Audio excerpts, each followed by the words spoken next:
Original while making the text fully original and safe from copyright issues. सकाळी 10:50 तर मंडळी, आजच्या म्हणजे 16 मार्चच्या एपिसोडचा रिव्ह्यू सुरू करूया आणि मी सांगतो की आजचा भाग बघताना खरोखरच डोक्याची ट्यूबलाईट जरा उशिरा पेटते एवढे एकापेक्षा एक धमाके दाखवले त्यांनी. सुरुवातीला थोडं मागून दाखवले, म्हणजे आधीच्या भागातला काही भाग पुन्हा दाखवला आहे. नागराज प्रियाशी फोनवर बोलतो त्या सीनपासून एपिसोड सुरू होतो. नागराज प्रियाला स्पष्ट धमकी देतो की जर तू माझ्यासाठी काही केलं नाहीस तर तुझं सगळं गुपित मी अर्जुनला सांगून टाकेन. प्रिया त्याला म्हणते की तुम्हाला हे असं करणं शक्य नाहीये कारण मी तुमच्यासाठी काम करते आणि त्या बदलात तुम्हीही माझ्यासाठी काम केलेच पाहिजे.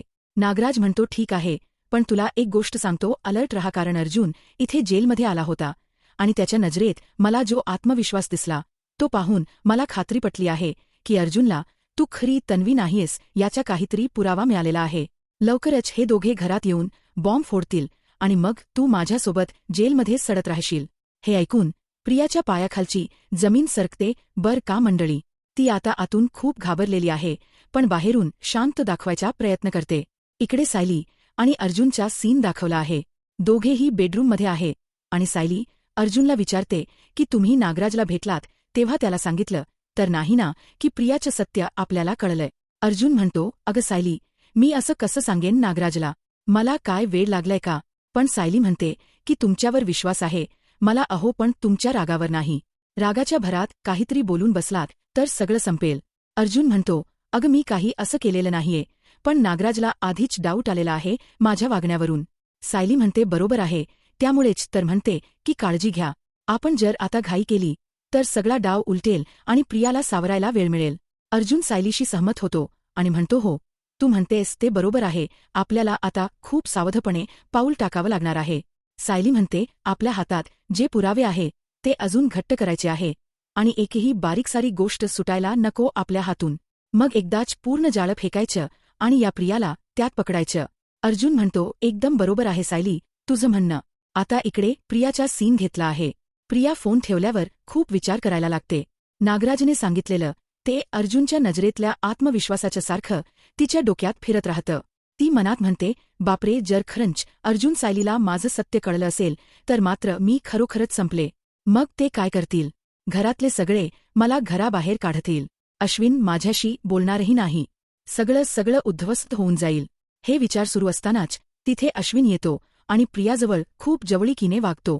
प्रिया म्हणते अरे मला झोप आली आहे अश्विन, पण अश्विन म्हणतो मला नाही आली आणि माझा आज खूप चांगला मूड आहे. अश्विन प्रियाशी खूप रोमॅन्टिक बोलतो आणि या दोघांमध्ये एक जवळीक दाखवली आहे त्यांनी. आता मंडळी, हे बघून मला एक शंका आली आहे की प्रियाला घरातून बाहेर काढताना एक मोठा ट्विस्ट येणार असेल का, म्हणजे प्रियाला दिवस गेलेले असतील तर. हे माझं स्वतःचं विश्लेषण आहे बर का मंडळी, पण हा विचार मनात आला म्हणून तुमच्या समोर मांडला. पुढे काय होईल हे सांगणं आता तरी कठीण आहे. बघूया काय दाखवतात ते. तेवढ्यात अचानक दृश्य बदलतं आणि एकदम धक्कादायक सीन दाखवतो आहे बर का मंडळी. सायली अचानक खाली येते आणि थेट प्रियासमोर उभी राहते. सायली म्हणते प्रिया तू बुबली आहेस, तन्वी नाहीस. आणि हे ऐकताच प्रिया खूप मोठ्याने रडायला लागते. नाही असं म्हणत ती सगळ्यांना साक्ष मागते. ती अश्विनला हाक मारते. अश्विन येतो आणि विचारतो काय झालं. सायली म्हणते ही बघ खरी तन्वी नाहीये. अर्जुन येऊन म्हणतो हो ही खोटारडी आहे. अश्विन म्हणतो काय बोलताय तुम्ही दोघे, काय पुरावा आहे तुमच्याकडे. मग अर्जुनने त्याला सगळे पुरावे दाखवले. शाळेचा दाखला, बुबलीचा फोटो, रक्तगट, सगळं. ते बघून अश्विन एकदम थक्क होतो. कल्पनाताई म्हणतात हे सगळे पुरावे खरे आहेत. प्रतापराव म्हणतात तुझं वागणं आम्हाला जाणवत होतं पण एवढ्या खालच्या थराला जाशील असं वाटलं नव्हतं. प्रिया गयाव्या करते, म्हणते विश्वास ठेवा माझ्यावर, मीच तन्वी आहे. पण आता कोणी ऐकायला तयार नाही. अश्विन चिडून म्हणतो गप्प बस, तू खोटारडी आहेस, तुला माझ्या घरात राहण्याचा काहीच अधिकार नाहीये.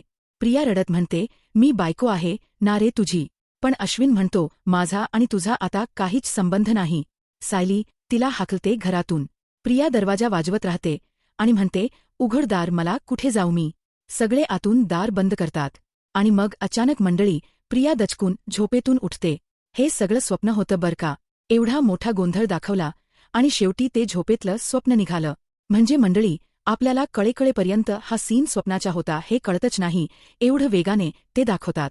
प्रिया घाम गाळत उठते आणि अश्विन तिला जवळ घेतो म्हणतो काय झालं तन्वी अगं घाम किती आलाय. प्रिया म्हणते खूप वाईट स्वप्न पडलं रे अश्विन. अरे मला दिसत होतं की सगळे मला घरातून बाहेर काढत आहे आणि कोणीच माझ्यावर विश्वास ठेवत नाहीये. अश्विन तिला दिलासा देतो म्हणतो अगं वेडी आहेस का असं कसं कोणी करेल. शांत हो. पण मग तो तिला सरळ सांगतो की हे बघ तन्वी तुझी भीती मला कळते पण घरचे तुझ्याशी नीट वागत आहेत ना. तुझे प्रयत्न दिसत आहे सगळ्यांना आणि जर खरंच तुझी काहीच चूक नसेल तर मी 100% तुझ्या बाजूने उभा राहीन.